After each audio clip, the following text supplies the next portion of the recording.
നമ്മുടെ പറമ്പിൽ എന്നും കാണാറില്ല ഈ പക്ഷികളെ നിങ്ങൾക്കറിയാമോ? വാ നമുക്ക് നോക്കാം. കഴുത്തിനു ചുറ്റും മുത്തുമാല കോർത്തതുപോലെ കുത്തുകളുള്ള ഈ പാവം പക്ഷിയെ നിങ്ങൾ കണ്ടിട്ടില്ലേ? ഇതിൻ്റെ ആ കൂക്കു കരച്ചിൽ കേൾക്കാൻ നല്ല രസമാണ്. ഇവനാണ് അരിപ്രാവ് അഥവാ സ്പോട്ടഡ് ഡോവ്. മിക്കവാറും ജോഡികളായിട്ടാണ് ഇവയെ കാണാറുള്ളത്. ഇനി രണ്ടാമൻ ഇരട്ടത്തലച്ചി. തലയിൽ ഒരു കുമുടയും കവിളിൽ ഒരു ചുവന്ന പൊട്ടും. പലരുടെയും വീടിൻ്റെ പരിസരങ്ങളിൽ ഈ പക്ഷി പലപ്പോഴും കൂട് കൂട്ടിയിട്ടുണ്ടാവും അല്ലേ? ഇനി അടുത്തത് നമ്മുടെ ചിന്നക്കുട്ടുവൻ. ഒരുപക്ഷെ ഇവനെ നിങ്ങൾ കണ്ടിട്ടില്ലെങ്കിലും ഇവൻ്റെ ശബ്ദം കേൾക്കാത്തവർ കുറവായിരിക്കും.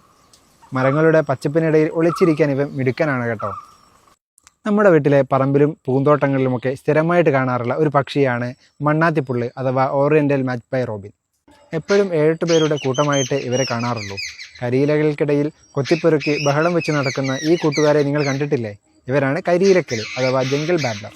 അപ്പോൾ ഇത്രയും പക്ഷികളെ നിങ്ങളിന്ന് പരിചയപ്പെട്ടില്ലേ? മറ്റുള്ള പക്ഷികളെ നമുക്ക് അടുത്ത വീഡിയോയിൽ പരിചയപ്പെടാം. ഇത്തരത്തിലുള്ള വീഡിയോസ് കാണാൻ ഇഷ്ടമാണെങ്കിൽ തീർച്ചയായിട്ടും ഫോളോ ചെയ്യണേ.